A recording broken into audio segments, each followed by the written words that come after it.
వాళ్ళు ఏదో నీళ్లున్నాయి ఎందుకు పంపింగ్ చేయరు అనే విధంగా మాట్లాడుతారు.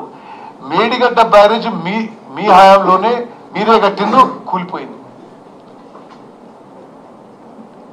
ఇప్పుడు రికమెండేషన్ ఎవరిస్తున్నారు? నేషనల్ డ్యామ్ సేఫ్టీ అథారిటీ, భారతదేశంలో apex body dams and barrages కి. ఎంత అనాలోచితంగా వాళ్ళు చర్యలు ఉన్నాయంటే, ప్రపంచవ్యాప్తంగా బ్యారేజెస్ ఎప్పుడు వాటర్ స్టోరేజ్ ఉపయోగపడవు, ఓన్లీ వాటర్ డైవర్షన్ కి. అటువంటి బ్యారేజ్లో ప్రపంచంలో మీరు ఏ బ్యారేజ్ అయినా అనుకోండి, 3-4 టీఎంసీల కంటే ఎక్కువ స్టోరేజ్ ఉండదు. 16 టీఎంసీలు కట్టి ఫోటోలు తీసి ఎలక్షన్ల ముందు ఏదో గోదావరి కలకల అని చెప్పి ఫోటోలు తీసి ప్రచారం కోసం చేసిండ్రు. మరి దాని వలన ఏ కారణం వలన బ్యారేజ్ కూలింది. ఈ రోజు వాళ్ళు ఏమంటారు? నేను ఒక విషయం చెప్పి ప్రెజెంటేషన్ పోతా. మేడిగడ్డ బ్యారేజ్, ఆ బ్యారేజీల్లో నీళ్ళు ఆపి పంపు చేసుకోమంటున్నారు. భారతదేశంలో అత్యున్నత ఎక్స్పర్ట్స్ బాడీ లేదు ఈ 3 బ్యారేజెస్ గురించి ఇప్పుడు నీళ్లు స్టోర్ చేయొద్దు, గేట్లు ఎత్తి పెట్టాలి అని స్పష్టంగా లిఖిత పూర్వకంగా మాకు ఇవ్వడం జరిగింది. మేము అనుకుంటున్నాం నేషనల్ డ్యామ్ సేఫ్టీ అథారిటీకి కేటీఆర్ కంటే కొద్దిగా ఎక్కువ టెక్నికల్ నాలెడ్జ్ ఉందని మేము అనుకుంటున్నాం. అందుకోసం మేము national dam safety authority advice మేరకే పోతున్నాము.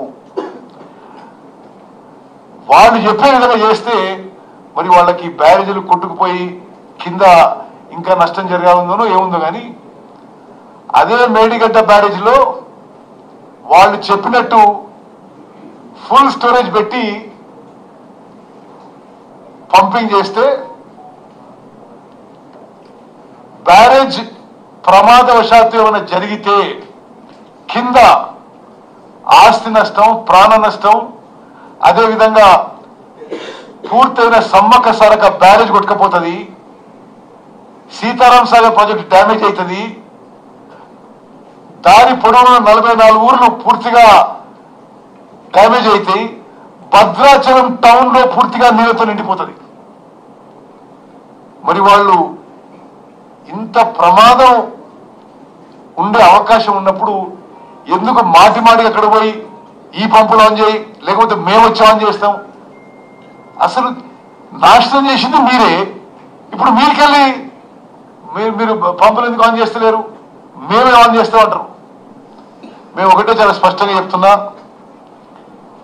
మేము నేషనల్ డ్యామ్ సేఫ్టీ అథారిటీ వారి సలహా మేరకు మేడిగడ్డ, అన్నారం, సుందిల్లా బ్యారేజెస్ గేట్స్ తెరిచి పెడతాము. మేము ఆల్రెడీ మా ప్లాన్ లో ఉంది, ఎల్లంపల్లి ప్రాజెక్ట్ నుంచి రేపు ఎల్లుండో పంపింగ్ మొదలు పెడతాము.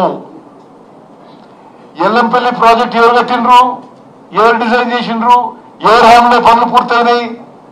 మరి ఈ రాష్ట్రంలో అందరూ తెలుసు, కాంగ్రెస్ ప్రభుత్వం నిర్మించింది. ఎల్లంపల్లి ప్రాజెక్ట్ కి ఇన్ఫ్లోస్ మంచిగా వస్తున్నాయి. ఎల్లంపల్లి ప్రాజెక్ట్ కి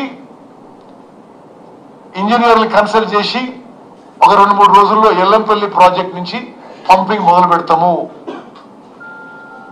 ఎల్లంపల్లి ప్రాజెక్టు గతం నుంచి ఉన్న project, Medigadda, Annaram, Sundilla projects barrages gates తెరిచిపెట్టి నీళ్లు కిందికి వదలాలి అని నేషనల్ డ్యామ్ సేఫ్టీ అథారిటీ చెప్పిన విధంగా మా ప్రభుత్వం నడుచుకుంటుంది. నీకు కొన్ని టెక్నికల్ విషయాలు ఎటువంటి మోసాలు జరిగినాయో నేను మీకు కొద్దిగా డీటెయిల్గా ఎక్స్ప్లెయిన్ చేస్తా. మీ దగ్గర ఉన్న స్క్రీన్ మీరు చూసుకోవచ్చు. ఓకే, 3-4 స్క్రీన్స్ ఉన్నాయి, ఎక్కడన్నా మీరు చూసుకోండి. Put the first slide. ఇది Kaleshwaram project line diagram. Next slide పెట్టండమ్మా. సరే, మళ్ళీ ముందుకు పోని. ఫస్ట్ స్లైడ్ పెట్టు. కాళేశ్వరం ప్రాజెక్ట్ లో దయచేసి మీరు అర్థం చేసుకోవాలి, మేడిగడ్డ బ్యారేజ్ నుంచి పంపింగ్ చేసి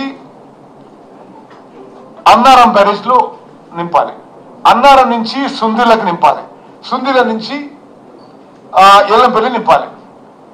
మేమేమంటున్నాం, ఎల్లంపల్లి నుంచి పంపింగ్ చేస్తాము అంటున్నాం. కానీ మేడిగడ్డ, అన్నారం, సుందిళ్ల బ్యారేజీలు ఎన్డీఎస్సీ అప్రూవల్ ఇచ్చే వరకు ఇది మా అభిప్రాయం కాదు, వాళ్ళ అభిప్రాయం మేరకు పోతాము. ఇంకో విషయం చెప్పాలి, మేడిగడ్డ బ్యారేజు 1,00,000 కోట్ల కాళేశ్వరం ప్రాజెక్టు గుండెకాయని మీరే అన్నారు. మరి మీరే కట్టి మీ కమిషన్ల కక్కుర్తి కోసం మీ నాసిరకం కన్స్ట్రక్షన్ తో కూలిపోయిందా లేదా?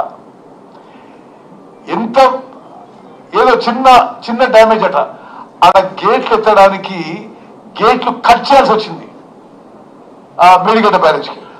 సరే, అన్నారం, సుందిళ్ల విషయం కూడా మీకు చెప్పాలి. Annaram barrage pumping 11 meters level నుంచి సాధ్యమవుతుంది. జాగ్రత్త తినాలి మీరు. సరే, మేడిగడ్డ డ్యామేజ్ అయింది, ముందు నుంచి ఎందుకు చేయాలంట అనొచ్చు.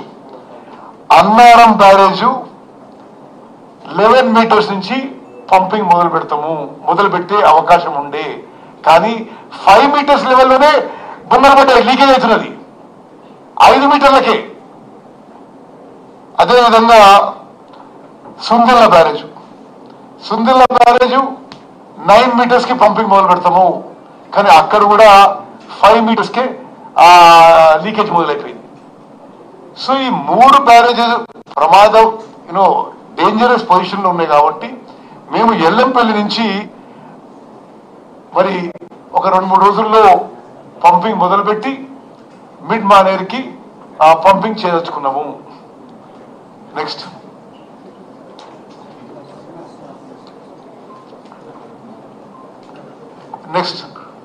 ఎల్లంపల్లి నుంచి ఎన్ని టీఎంస్ వస్తుంది సార్ పర్ డే, అది చెప్పండి. సరే, లెట్ మీ కంప్లీట్. ఓకే, ఇప్పుడు ప్రాణహిత చేవెళ్ల ప్రాజెక్ట్ నుంచి ఎందుకు ఇది మార్చింది? ఎందుకంటే బేసిక్ గా దీన్ని బేసిక్ ప్రాజెక్టు రీడిజైన్ ఎందుకు జరిగింది అనేది మీరు ఒకసారి అర్థం చేసుకోవాలి. సెంట్రల్ వాటర్ కమిషను అంటే ఇది ఆనాటి ప్రభుత్వం అఫీషియల్ గా చెప్పింది.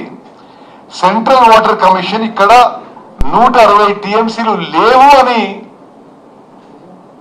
చెప్పినట్టుగా గత టిఆర్ఎస్ ప్రభుత్వం అధికారికంగా పేర్కొన్నది. ఇది పచ్చి అబద్ధము. సెంట్రల్ వాటర్ కమిషన్ ఎప్పుడు కూడా 75% డిపెండబిలిటీ మీద అక్కడ తుమ్మడేటి దగ్గర 165 టీఎంసీ ప్రాజెక్టు సాధ్యమైతుంది అని చెప్పింది. నెక్స్ట్, మరి వాళ్ళ ప్రభుత్వమే